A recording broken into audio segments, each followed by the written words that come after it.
Baiklah teman-teman, untuk memenuhi mata kuliah sejarah Eropa, saya akan menerangkan materi negara-negara di Eropa Timur. Baiklah, kita langsung saja ke pembahasannya. Baiklah teman-teman, saya akan menerangkan materi sejarah negara-negara di Eropa Timur.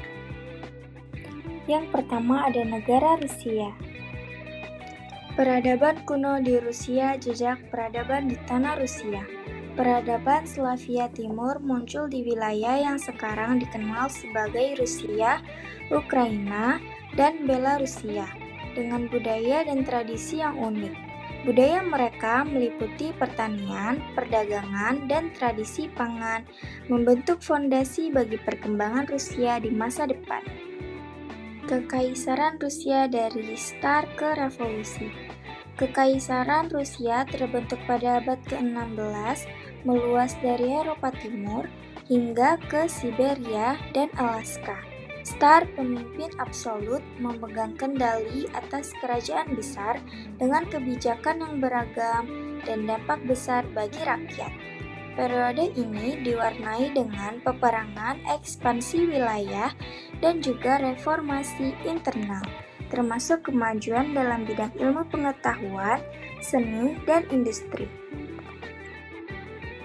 Revolusi Bolshevik dan komunisme mengubah peta politik dunia.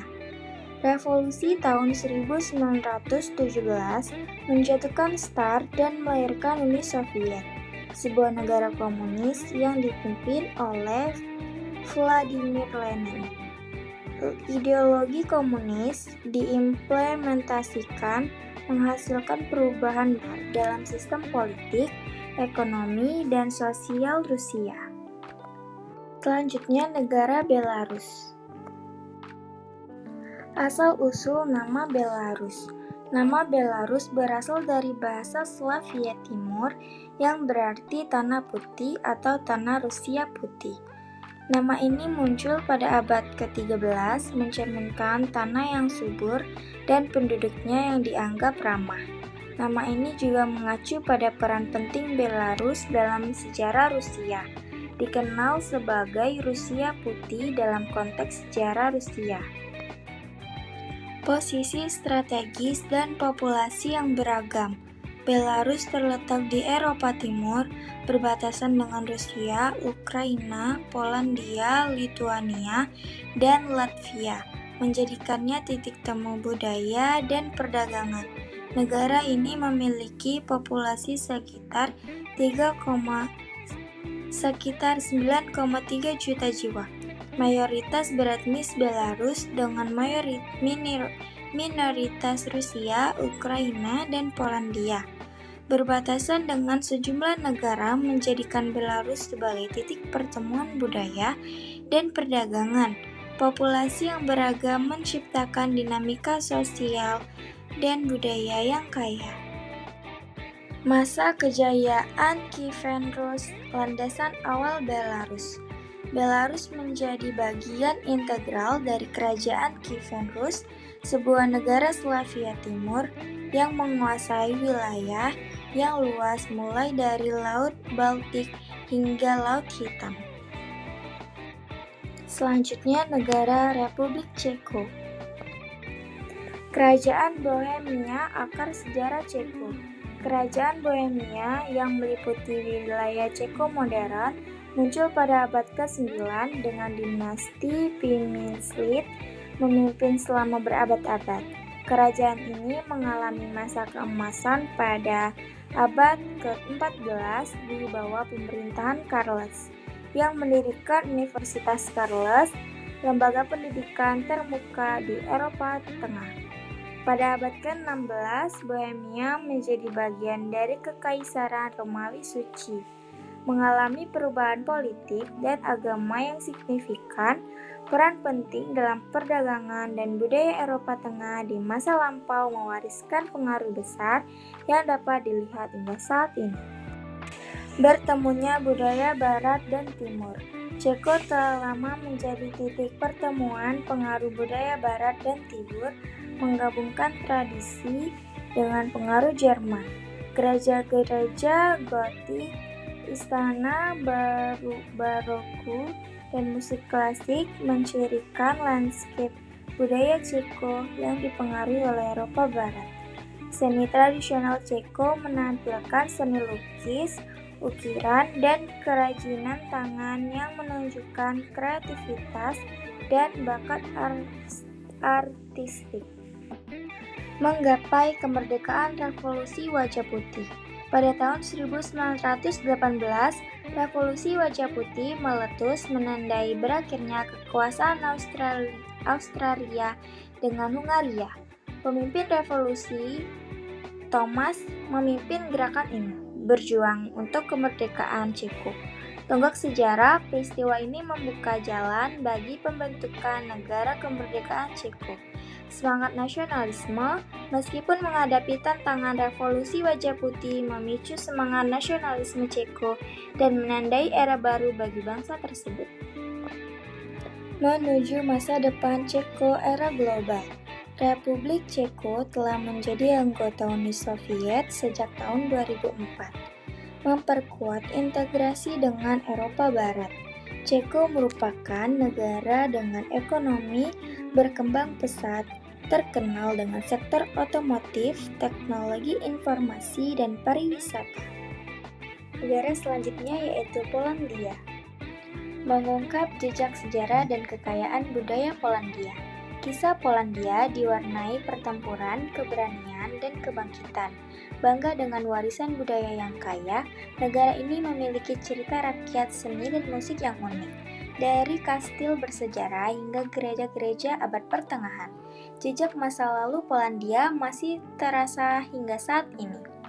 Kisah Polandia diwarnai pertempuran, keberanian, dan kebangkitan. Bangga dengan warisan budaya yang kaya, negara ini memiliki cerita rakyat seni dan masuknya musik yang unik. Dari kastil bersejarah hingga gereja-gereja abad pertengahan, sejak masa lalu Polandia masih terasa hingga saat ini. Landscape Polandia dari dataran hingga pegunungan. Negara ini memiliki dataran rendah yang luas di utara, yang dikenal dengan keindahan danau dan hutan. Iklim Polandia cenderung sedang, dengan musim panas yang hangat dan musim dingin yang dingin. Polandia terletak di Eropa Tengah dan berbatasan dengan negara-negara seperti Jerman, Ceko, dan Slovakia. Pegunungan Karpatia di selatan merupakan bentangan alam yang menawan. Polandia menjelajahi perekonomian dan politik yang dinamis. Polandia telah mengalami pertumbuhan ekonomi yang signifikan sejak bergabung dengan Uni Soviet pada tahun 2004. Sistem politik di Polandia berbasis demokrasi parlementer, dengan presiden sebagai kepala negara dan perdana menteri sebagai kepala pemerintahan. Kehidupan sehari-hari di Polandia, pengalaman unik dan menarik. Masyarakat Polandia ramah dan penuh keramahan, membuat Anda merasa welcome. Pola makan khas Polandia menawarkan hidangan tradisional lezat seperti pierogi dan bigos. Dikelilingi dengan transportasi umum atau sepeda merupakan pilihan yang populer di kota-kota besar. Negara selanjutnya yaitu Ukraina. Lokasi strategis Ukraina, jembatan dua benua. Ukraina terletak di Eropa Timur, membentang dari daratan rendah hingga pegunungan, memiliki garis pantai panjang di Laut Hitam dan Laut Azov, menjadikannya jalur perdagangan penting. Posisinya strategis, menghubungkan Rusia di timur dan Eropa di barat. Asal-usul bangsa Ukraina dari stepa hingga negara modern. Bangsa Ukraina memiliki akar sejarah yang mendalam, terhubung dengan suku-suku Slavia Timur kuno. Asal-usul bangsa Ukraina dapat ditelusuri hingga ke abad ke-7, ketika suku-suku Slavia Timur mulai mendiami wilayah tersebut. Identitas nasional Ukraina berkembang melalui proses panjang, dipengaruhi oleh faktor-faktor seperti bahasa, budaya, dan teritorial. Di bawah kekuasaan Rusia dan Uni Soviet, masa penindasan dan perlawanan, Ukraina berada di bawah pemerintahan Kekaisaran Rusia selama beberapa abad. Kekaisaran Rusia dan Uni Soviet menerapkan kebijakan yang bertujuan mengasimilasi budaya Ukraina. Kebijakan ini meliputi penindasan bahasa, budaya, dan identitas nasional Ukraina. Namun, rakyat Ukraina menunjukkan perlawanan terhadap upaya asimilasi ini melalui gerakan budaya, sastra, dan seni. Perjuangan menegakkan kemerdekaan Ukraina bersiap lepas dari cengkraman. Keinginan untuk kemerdekaan semakin kuat di Ukraina, terdorong oleh kekecewaan terhadap kebijakan Tsar Rusia. Munculnya tokoh-tokoh nasionalis dan organisasi bawah tanah yang berjuang untuk kemerdekaan dan identitas Ukraina. Lahirnya negara Ukraina, Deklarasi Kemerdekaan dan Masa Baru. Deklarasi Kemerdekaan Ukraina mendeklarasikan kemerdekaannya pada tahun 1991 setelah runtuhnya Uni Soviet. Era baru pembentukan negara Ukraina modern menandai era baru di mana Ukraina berjuang untuk membangun identitas nasional dan ekonomi yang kuat. Baiklah teman-teman, itulah pembahasan dari saya. Saya akhiri.